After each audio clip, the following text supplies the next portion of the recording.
it's always B2B, B2C, but it's not. It's actually H to H, it's human to human. It's not B2C. So many people think that sales is a bad 4-letter word, but you can't take out the factor of a person.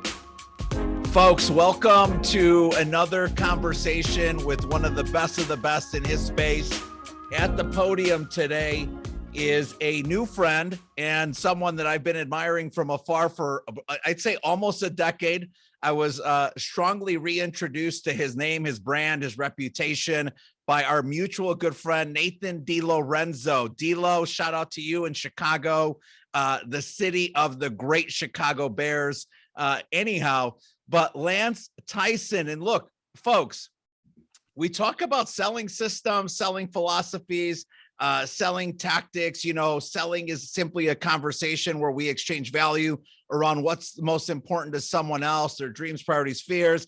Lance is the best-selling author and industry leader with 3 books, most recently, and just hit #1 a few weeks ago in the Wall Street Journal and USA Today, right, Lance? Yeah, Wall Street Journal #1 on the USA list, but thank you for bringing that Wall up. Street Journal #1, USA Today list, the human sales factor. He's got more than 30 years focused on sales training and consulting for some of the biggest brands in the world, such as the Dallas Cowboys, Red Gold Tomatoes, Eli Lilly, and Topgolf.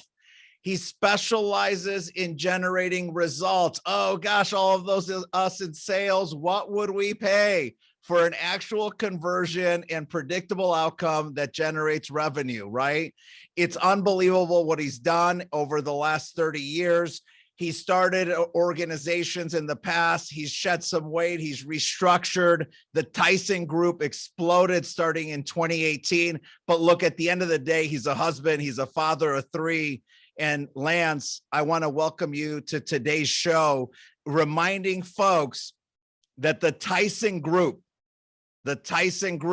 is one of the top organizations to watch, to follow, to obsess about learning from, if you have any ambition of being in the world of sales, and we're all in sales every day.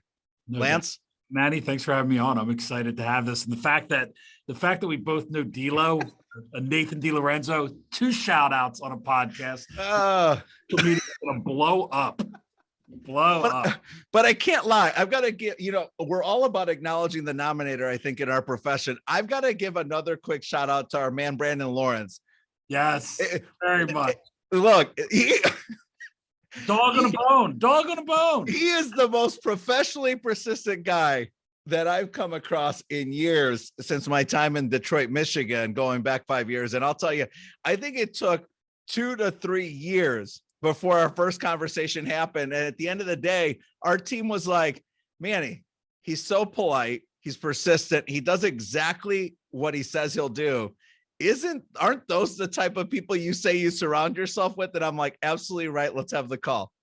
There's no doubt. And like I've worked with Brandon. When he was with the Cavaliers, he was a salesperson for the Cavaliers, and then he started getting into management with the New Jersey Devils. And then most recently, before he joined our team, right before the pandemic, he was Madison Square Garden. And the guy's just, there's 3 words that come to mind: loyal, ambitious, and willing to get ahead. And it's all professional. Like he got us in Red Gold Tomatoes because of exactly how he prospected you. He just I even gave him a shout out in my book. I said, listen, I'm going to pay homage to probably the pro of pros, right? Like he just done Mr. Consistency. So definitely. Thank you. I love it. So Lance, look, there's 4 things we ask every guest that comes on at the podium, and we've got to honor those. #1, favorite color. Black's the new black. It's always and it gives me a slim look. I mean, you see how big my head is. I have to, right? So I love it. And hey, you're shouting out in your new podcast studio, right? When did you get it set up? Yeah, we built it over our offices here, and I kind of was I do a lot out of my house. I was like, all right, I'm gonna start using this more. So you are I've done one of my own podcast here. You're my maiden voyage here, being a guest. So I'm excited. I love it, man. And hey, it's a privilege and a blessing and an honor. We're going to take credit for that. Hey, favorite afternoon snack? That's gonna Like right mid-afternoon, because I do a lot of fasting. I like to nail a little bit like some salmon, like salmon in the raw, like lox. Ah, Freaking, I nail it all. That's my routine recently because I love it. can't overcarb it because my body type's just is anti-carb. It just goes to the high. Yeah, our favorite foods are always an issue, aren't they? Like kind of like the salmon. Right now, that's it. I definitely knock out a couple almonds and stuff like that. But I'm giving you my most well-behaved version of Lance right now. So I love it. Favorite childhood superhero? It's Batman. Period. I mean, here's why. And if you see my tie clip, that's all I am is Batman all day. I didn't even know, dude. We are going to be good buddies. Here's why.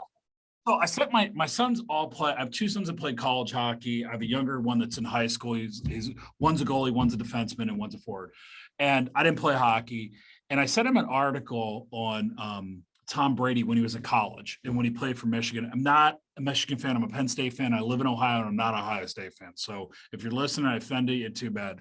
But the article on Tom Brady, when he was competing for the job at Michigan, they kind of dubbed him Batman because the guy in front of him, I thought it was like Chad Hennings or whatever, whoever that was.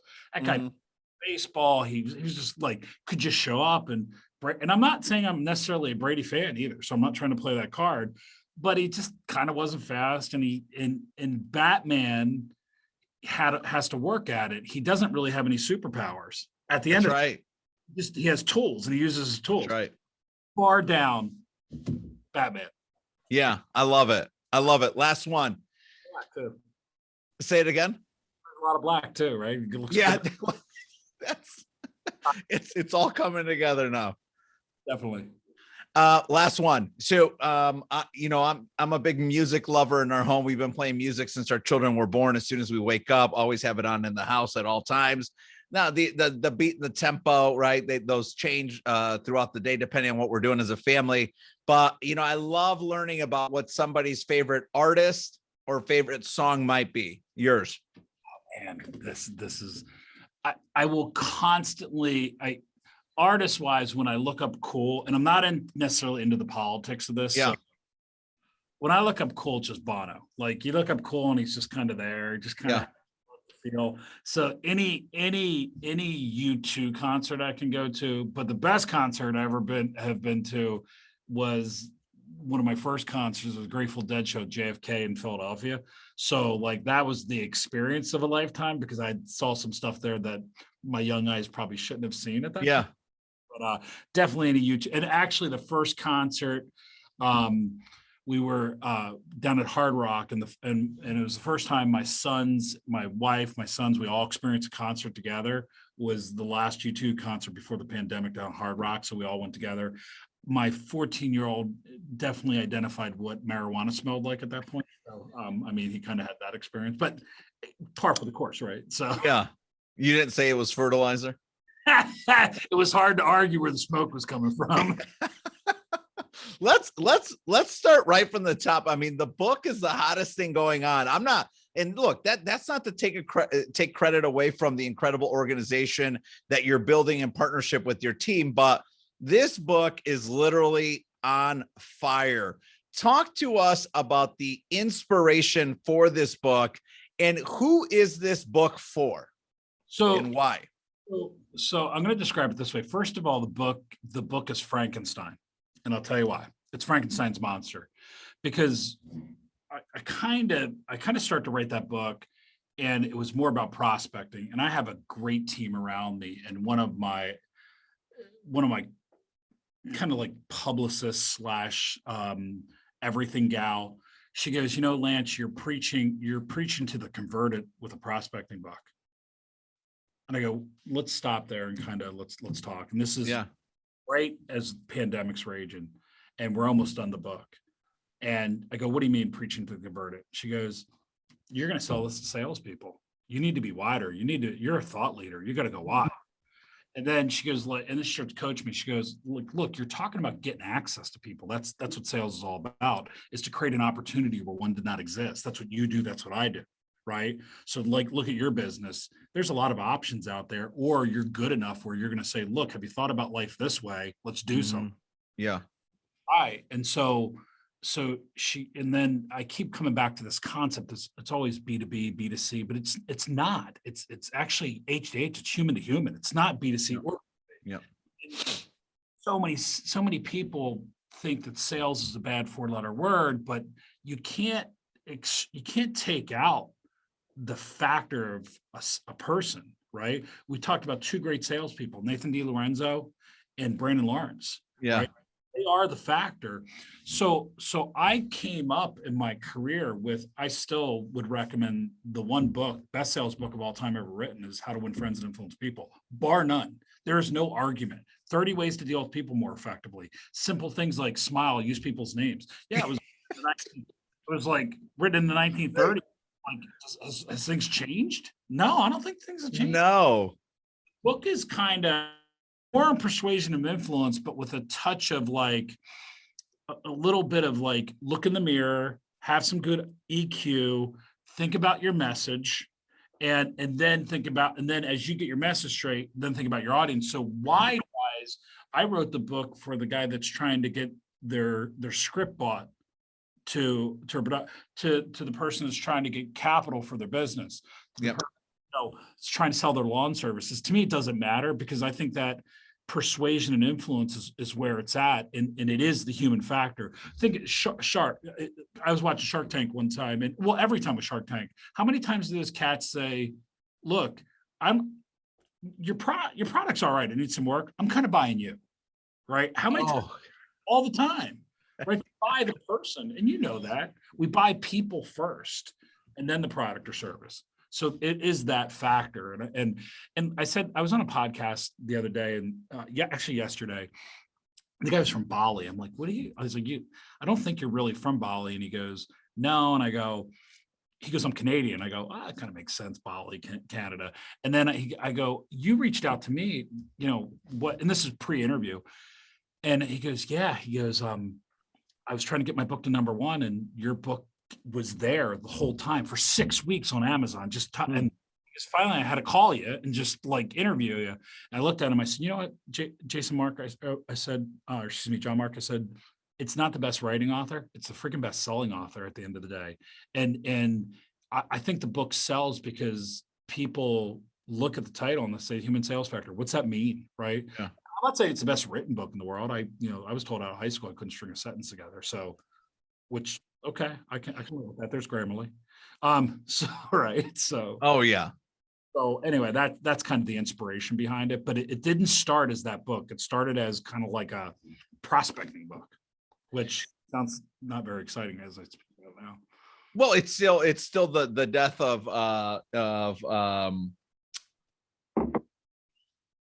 every young enthusiastic person who says, hey, I want to go make $1 million by the time I'm 30, right?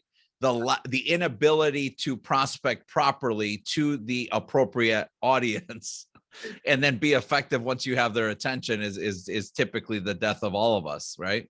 100% agree. I mean, getting in the door is the first step, right? 100%.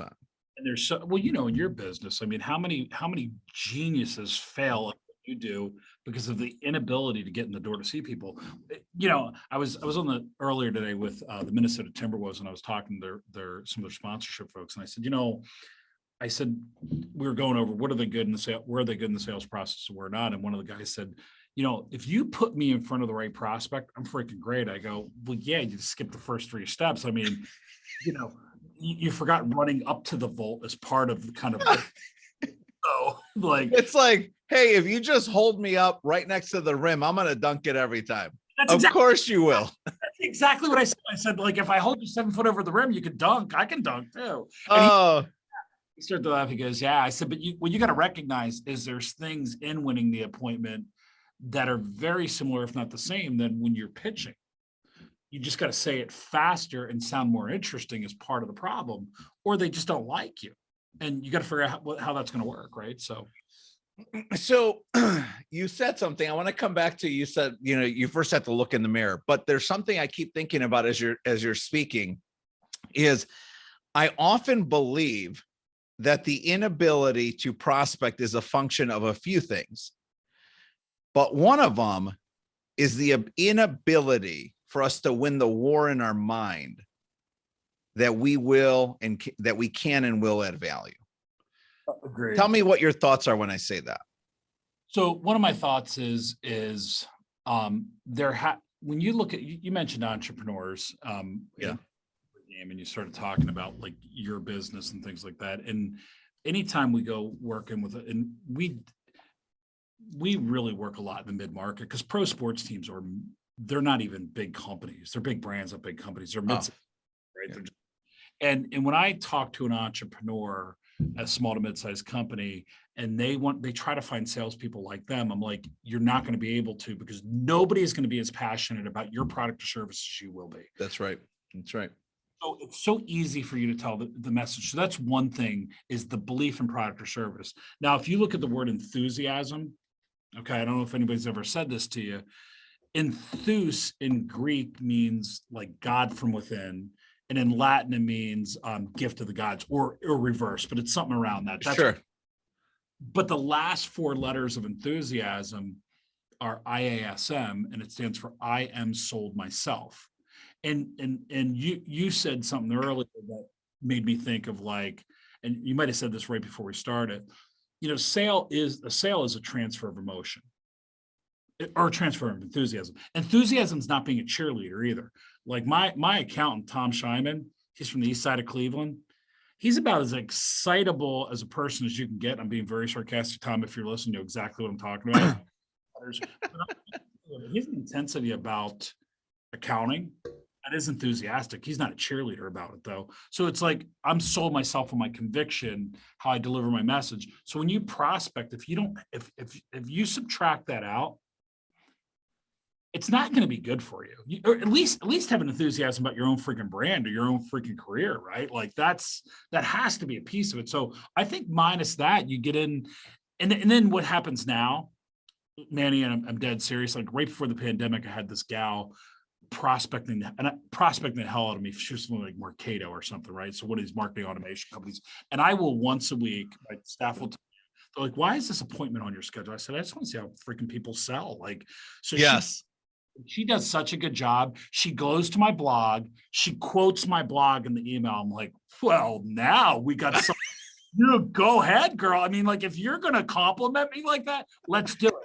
Then I let her kind of go at it. She leaves me a message, hits me up on LinkedIn. Her cadence is perfect, right? And then she opens up, like we're on a not a Zoom, we're on a conference call. And she goes, and it was like a clear slide, so I could actually see her pitch. And she said, yeah.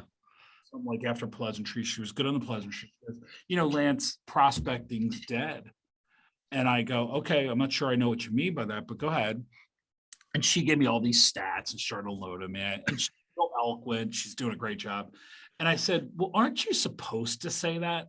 She goes, what do you mean? I go, well, you're kind of supposed to say prospecting's dead because you're representing a marketing automation company. You're trying to tell me that's that. Right. She goes, well, it really is. And she cited more facts. I said, well, then I'm kind of curious. One thing, how of your marketing automation software to get in touch with me? There's no way you did. And she started to bobble around. She goes, well, I go, no, even your message was a direct message on LinkedIn. You didn't even use anything there. And she goes, I said, it's not dead. You got to talk about how this, I said, your prospecting is perfect though. So like prospecting is not dead. It's very much alive. You look at most KPIs in your business or mine. 100%. Sorry to overtalk.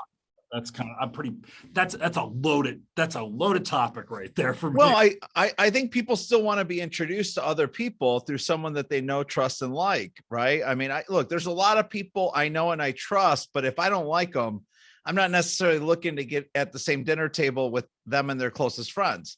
Right. And so you can know and trust a lot of people, but I think likability is kind of an easily overlooked, quality or characteristic about somebody. So I often say, and look, my questions are geared towards you. I want you to elevate me, right? I know that I've learned from people who have learned from you. But I always say, I think likability is one of the most overlooked characteristics that is the runway to trust with new people. What are your thoughts when I say that? So we fundamentally, in my first book, I talk about this a lot. And I even talk about fundamental principle. When first thing I think about is a lot of salespeople talk about the word relationships. And and that's where we start grinding in. And I'm like, relationships are outcomes. That's an outcome. Don't do relationships. But what you said, that likability factor, first thing I think about is rapport. Well, I can pull up to a Wendy's drive-through window and have rapport with somebody. I go to Tim Hortons in Dublin every day, and I talk to Helen, and I have a rapport with Helen, not a relationship with Helen. But I'm the two creams, two equal guy. Yes. Right. So rapport is a gateway, and credibility is a gateway too, because rapport yields kind of influence, and then credibility yields trust. And where does that credibility come? Well, that credibility comes from your appearance, how you deliver, how you talk, how you treat people. So then all of a sudden you got those two. And then if you would envision, as you're listening to me, kind of an equilateral triangle. So no side is more important. They all kind of combine on each other. So it's rapport, credibility, and then let's say it's the left side. If you're looking down at the triangle, is understanding. If I can speak in a way that's similar to you, or at least demonstrate I understand you, all those things come into play. And I think that's the springboard, right? Do brands have rapport? Yes. I mean, that's to Harley Davidson to their body, right? Do brands have credibility? Yeah. I mean, that's why, you'll do business with, a certain store, a certain firm, right? And can marketing speak to understanding? Yes. The salesperson has to pull all those things together, because the rapport comes first through the salesperson. The credibility comes first through the salesperson, the understanding. And I tell sports teams, because I can see the Chicago ball behind you, and I see two over your right behind you is your Here's the bottom line. If those brands could have figured out how to sell tickets, and they have in some cases, they can sell tickets without salespeople, but the majority of it has to be sold with it.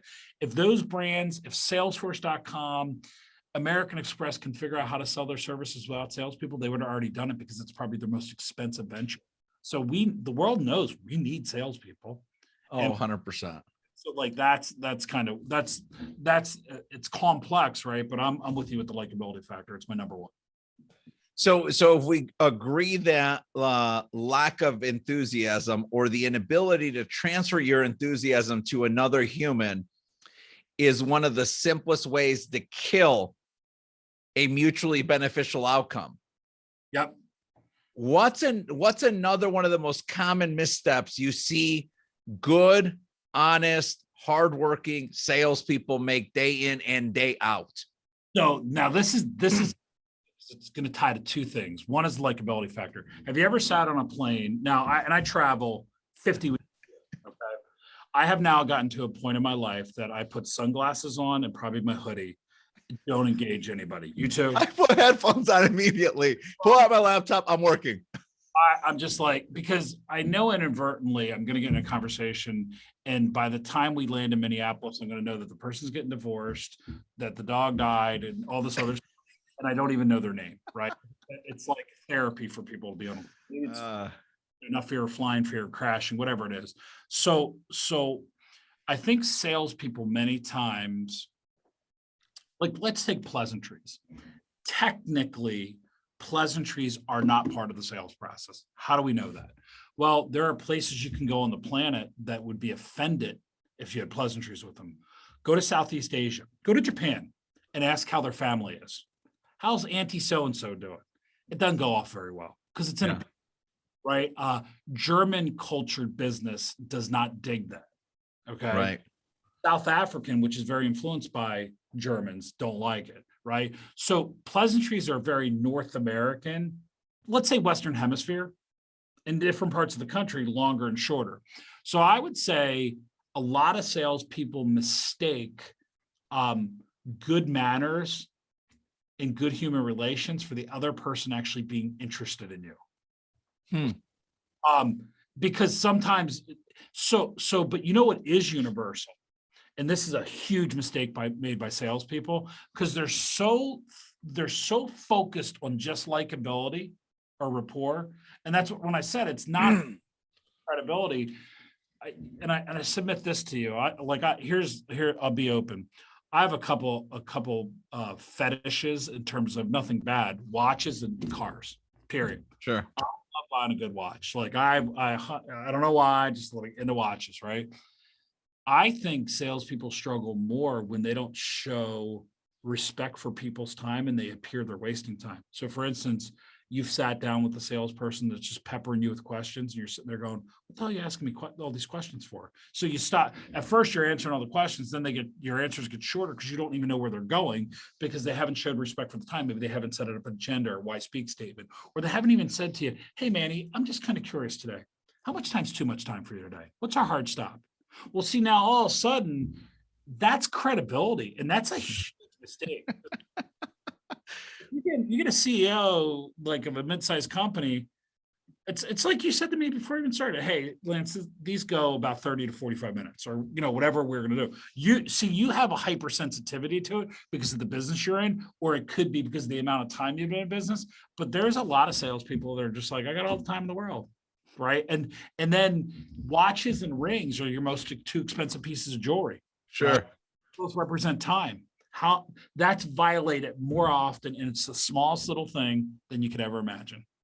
Yeah. I mean, would you, for the folks that will listen to this, will you confirm that I did acknowledge the nominator and confirm the amount of time that you had set aside with me today? 1000% in the before we actually started, we were 100% on this. So I say it so much, and my beautiful wife Samantha always says I'm such a robot, but I'm like, why stop a good thing, right? That's credibility because time is more valuable to people than anything else because it's the only equalizer. That 100%, right? It's the one thing that levels the playing field for all of us. You said look in the mirror earlier. Walk us through that lesson in 2 to 3 minutes. What does that mean? So in the book I talk, and not to get too Greek here, ethos, pathos, logos, right? Kind of the emotion, the logic, and the character, and it's taught by Aristotle. And you got to look at the mirror with the messages. So we put some PR the other day out in the book, and when we wrote it up, we kind of talked about the guy from better.com that fired all the people on Zoom. Right. I'm sure he didn't get up and say, I'm going to fire all these people, piss the world up, screw my brand. And I'm sure he didn't do it. Right. I can assure you, though, he didn't look really hard in the mirror and like had some EQ to how's this going to come off to the audience. I think salespeople fail at that all the time. So I think when you're looking at the mirror, you're looking at your message, and it's not one-sided. That's why I'm not, like from a tactical standpoint, I can't stand scripts. I would argue, I would go toe-to-toe with person in higher education, adult education, corporate learning, say scripts suck. And I get it. Well, why? Well, here's the problem. What if, I don't know if you've ever acted, but if somebody goes off script, there's two different, there's character actors, there's people who understand the whole plot, and people just memorize the script. You teach a bunch of salespeople scripts, and what if the person doesn't say what you need them to say? It's actually a flow, which means you, strategy-wise, you got to understand how people buy, but you then have to re-look in the mirror at where you're going. You got to keep your EQ in check or your attitude under control. You got to know your message, you got to know your audience. That's where the mirror comes from. It's the Greek mirror, right? Ethos, pathos, logos. I love that. I've never heard that. Obviously, I've not been a student yet. Well, know where it came from, in all seriousness. Like where I got inspired is, and everybody listening should just read the book, 7 Habits of Highly Effective People, for one reason, because what Stephen Covey does in the book is he says, look, prior to like 1930, everything was introspective. So if you read Ben Franklin's autobiography, he talks about his 13 virtues, right? And that's all character-based things. So up into the 1930s, most self-development had to do with who you are as a person, character related. Around 1930, How to Win Friends comes out. Norman Vincent Peale comes out with The Power of Positive Thinking. Napoleon Hill comes out with Think and Grow Rich. And that's all outward facing persuasion. So in reality, it's order. So when I wrote The Human Sales Factor, I said, you have to deal with you first, and then you deal with people. Because there, sometimes your mind's like a bad neighborhood. It's not good to be alone in it either, right? So like, that's definitely an issue. That's how I would summarize it. You mentioned the keys to becoming a master negotiator. You speak on this often. Give us a quick rundown of a few of those. So if there's probably a couple good examples. So one, let's define the word negotiation is very similar to the word pornography. Now Explain. You're sitting there going, oh boy, man, this show just went. We can edit it. Well, here, so Larry Flint versus the U.S. government, pornography was defined as in the eyes of the beholder. So some people might say this is hardcore. Some people might say Michelangelo's David is pornography. Mm-hmm. Okay. Yeah. And the word negotiation in business context has literally been thrown around. What's it mean to be a good negotiator? What's the profile of a good negotiator? Well, it's all over the place. I mean, you can go to the best business school, you go to HBS or Harvard and just say, like, let me take your negotiation class. You can listen to Chris Voss, never split the difference. Oh, love him. I do too. And I've been on a couple things with him. My challenge with him is he would never split the difference. But when you have things that are not like value in business, unrealistic to think you'd never split the difference. And yes, unachievable. That's my challenge with it. He is a best-selling author and I love his stuff, right? A lot of his stuff, though, if you listen to Jordan Peterson, is your counseling 301, labeling and reframing. I mean, the stuff's great. It's out there, though. There are tactical things. I first approach negotiation with any group we're working with is let's define the word. If you go to the third definition of negotiation, Merriam-Webster's dictionary, it's moving around through something, right? So you would negotiate your car into the parking lot. So it's maneuverability, right? When you follow the Trades app, you're negotiating. Yes. And so that's actually the first definition. In reality, then, as you're selling, the next thing is you would never bargain if you're blind. So you would never start negotiating before you got objections out. Yes. Yep. Always after objections, right? So then at some level, if you're selling in a semi-complex to a complex sales process, you got to look at high ground at all times, right? So if I want a meeting with you, right? So say I was selling to you, I might say something to you early. Hey, just before we start, I'm curious, Manny, what got you to take the meeting? Right. Well, now, like, if I can start getting some high ground with asking, if I'm getting tactical, asking questions or in certain things in spots where you wouldn't be ready, it's kind of like Wonder Woman's lasso, right? Or how Batman beats Superman. Sorry for I'm going to kill it right here for everybody. It's been out for a while. Batman is the greatest superhero because he builds a kryptonite tipped spear and he gets Superman, right? So asking questions at odd spots, or if you're seeking odd ground, will get truth or you'll win, right? And when I say win, I'm not like, look, win-win, all that good stuff. Like I'm a relationship guy. So you want to seek high ground or get the advantage on certain things. So you're in high ground because the more high ground you have, the more sight. So it's maneuverability and at a level at different times in the sales process to the high ground. And then all the tactical stuff. Look, not every tactic is great for every situation. Sure. Strategy based, you don't want to be tactic based. And we teach a concept called balance attack selling, which teaches mindset of the client, mindset of your prospect, then the strategy against the different minds, then tactics, and then skills and behaviors. So with that said, we're always starting with the mindset, right, of the potential buyer. So that's how we approach negotiation. What can millennials sell? I see a lot struggling out there. Well, I would say they have the propensity to sell. What do you mean by that? I've never seen such a narcissistic group in my whole life. I mean, you have to have a level of like, I mean, I remember one time I was driving back from a hockey game and my son Jared driving the car. It's like, and it's a hockey practice, like 9:30 at night. He's like 14 or 15. And he's kind of crouching down in the seat like this. He has his iPhone in front. He's going like this. And I go, what are you doing? He goes, nothing. I'm like 4 miles, or like 10 miles from home. And he's doing it again. I go, what the flip are you doing? And he goes, and it's like, it's nothing. So finally does it again. I pull the car off, I hit the lights. I go, what are you doing? I'm taking Snapchats. Oh, I said, of what? He goes, "Man." I said, so it's 9:30 at night. It's a Wednesday night. You're 14 or 15 years old. You're taking pictures of yourself with your car. That's what life's all about at this point. I mean, you've look at all these influencers, right? Like they can sell themselves, right? Do they have the discipline for some things? Like if I'm managing millennials right now, the thing you need to remember about millennials is they like to know the rules. So establish the rules, establish the KPIs. They definitely know how to sell themselves. They do it all the time.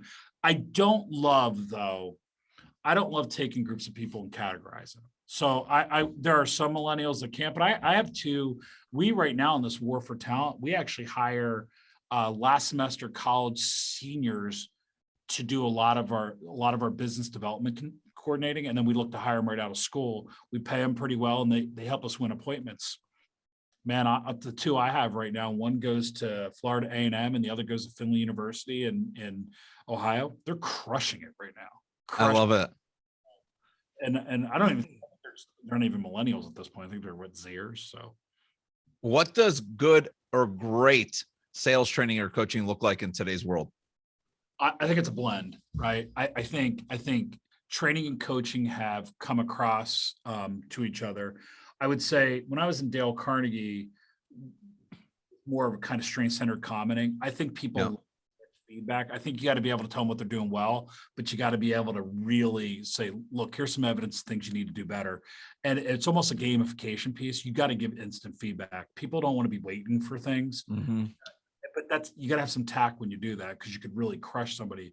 So you got to be like, we do more train the coach, train the trainer stuff now than we ever have, because it has to be in the moment. It's just in time at this point. What's the cadence of that look like within a sales organization? Well, I mean, I think we come in, and this is our version. Sure. Semi-complex to complex sales process. There's 7 factors to drive success. And we call it Sales Team 7 or SD7. Okay. So leadership, and we look at that as communication, people, culture, and things like that. That's leadership. Management is your KPIs, like calls, appointments, pipeline size, pitch through rates, whatever they are. Then we look at process. Is there a process? Does it lack a process? Sure. And are the salespeople being held accountable for that? Then from there, methodology. Is a strategic seller, consultative seller? Do you have to kind of redefine that? Then we look at enablement, which ultimately is your technology by which you sell. Okay. And then from there, we get into effectiveness, which is your skill set. And now we're very much into the talent management game. We use a competency-based assessment where we're looking at what the capacity of somebody is to be able to do it. Like, look, there's a lot of times my organization gets in and they're like, hey, we need our salespeople to do X, Y, and Z. And a lot of times I'm like, you have a duck. You want the duck to be an eagle. I'm going to assure you it's going to happen. Try to make a duck an eagle. You're just going to got it, or vice versa. So I think what a lot of folks don't understand is not every sales skill is coachable. Think about it this way. Let's say I run a 5-minute mile, that's world class. I could train every freaking day of my life, run. What are the chances of me getting under a 5-minute mile? Probably not great, right? Like I'm going to make sure that 5 minutes perfected. There's some skills you're just not, not everybody's going to be good at qualifying prospects with a swift level of interest. Not everybody's going to be sure. Good. So where a salesperson lacks capacity or a sales team lacks capacity, you must build process. So think about it this way. If my job every day was to change light bulbs in this building, and say I was 5'4", all right, well, it's a hell of a lot different than if I was 6'7". 5'4", I could do it, but I'm probably gonna have to carry a ladder around. And I'm not making fun of anybody that's taller or shorter. I'm just saying I'm gonna have to carry a ladder around. And if I don't have great core strength, it's probably gonna need to be an aluminum ladder. I can get the job done, but I'm gonna need a process, which is the ladder, right? Yes. So you gotta look at that sales team 7 and say, okay, where do I have to install process, predictable process yields predictable result, right? That's helpful. Now, scaling an organization requires sales leaders.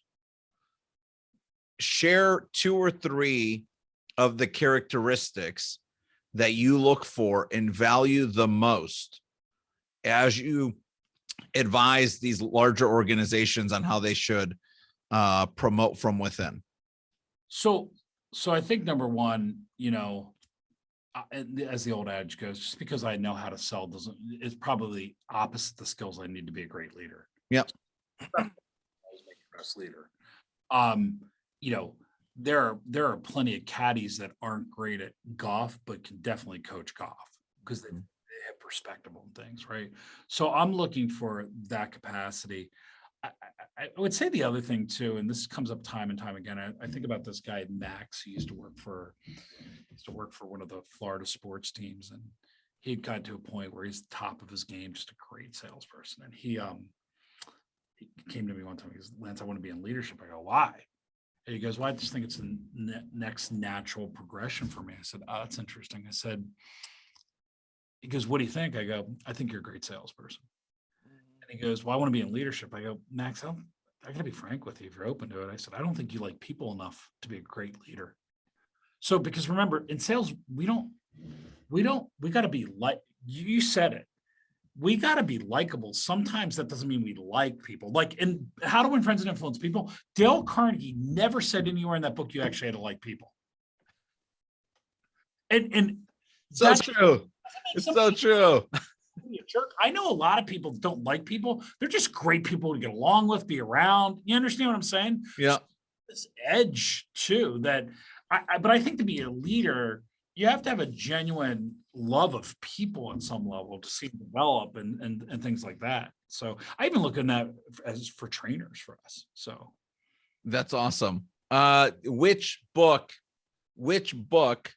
do you think is the most overlooked book in the marketplace in this kind of topic or area of genius?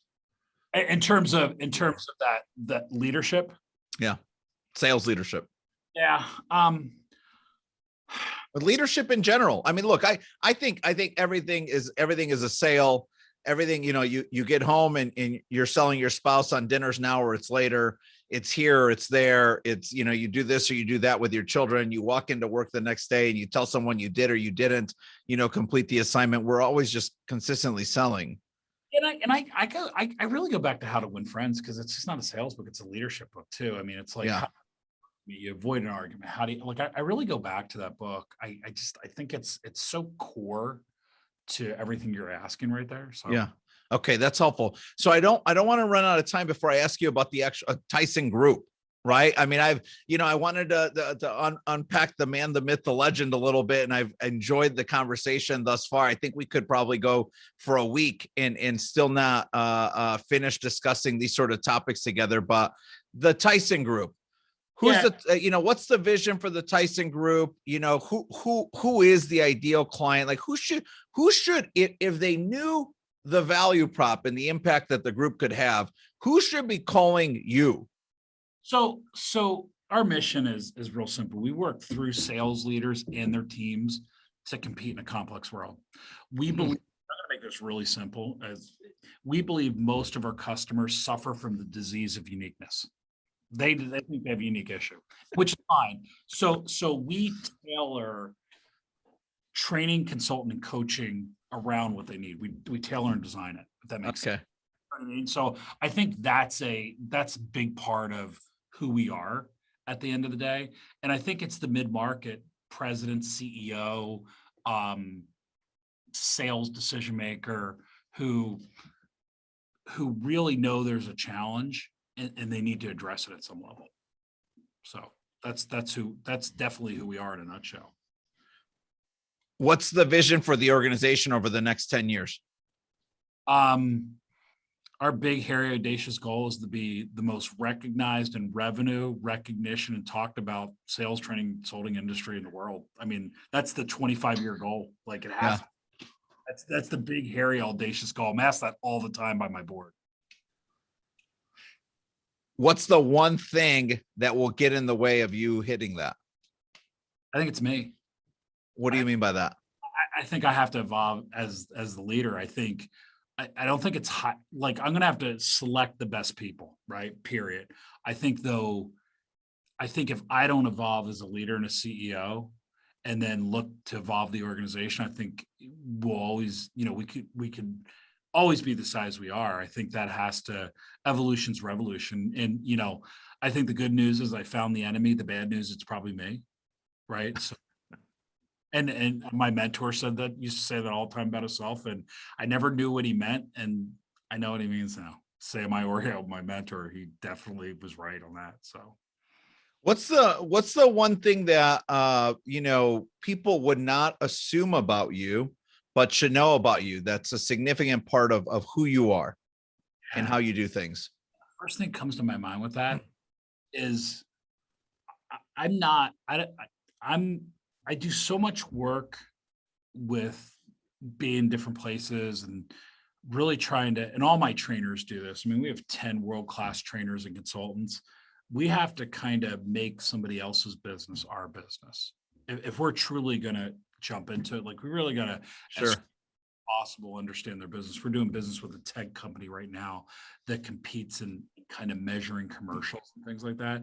Like, I had to really, in my VP of consulting, Moni, we had to really kind of wrap our arms around the industry quick. And then you're trying to engage people and you're trying to persuade them and try to work with them and kind of fold into the organization as much as possible. Because the way I look at our organization is we augment what the leader does, right? Because every leader's job is to get results and develop people, or develop people and get results, right? Like, that's kind of the primer right there. So we come in and we're asked to affect that.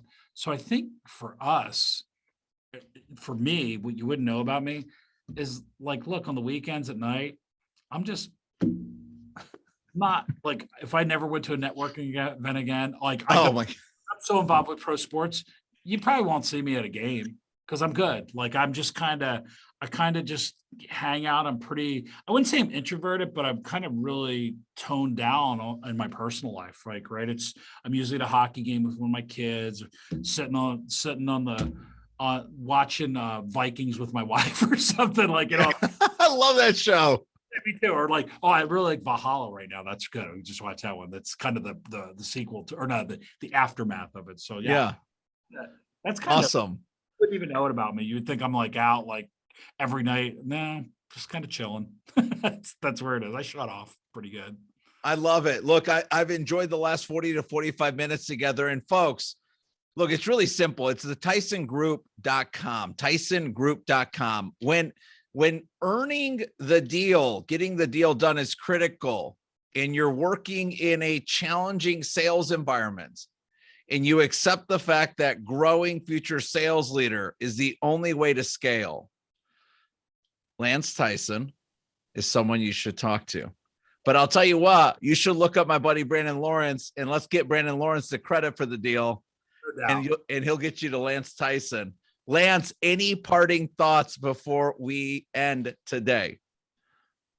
Your task is to build a better world. I answered how. The world is so large, vast, and complicated now. And I'm so small and useless, there's nothing I can do. My dad in all his wisdom said, Lance, just build a better you. I think bottom line, that's what we talked about all day. Just build a better you, especially when it comes to sales of your business. So Manny, I hand over the mic. I appreciate the opportunity. Yeah, this was awesome. And this is, this one happened. This is the first one coming out of his new studio. Can't wait to hear more from you. And look, I look forward to growing the relationship, and Brandon and I are in touch. And seriously, thank you. This was a lesson in selling, and I was the student today. I appreciate it. Thank you so much for having me. Thanks, Lance.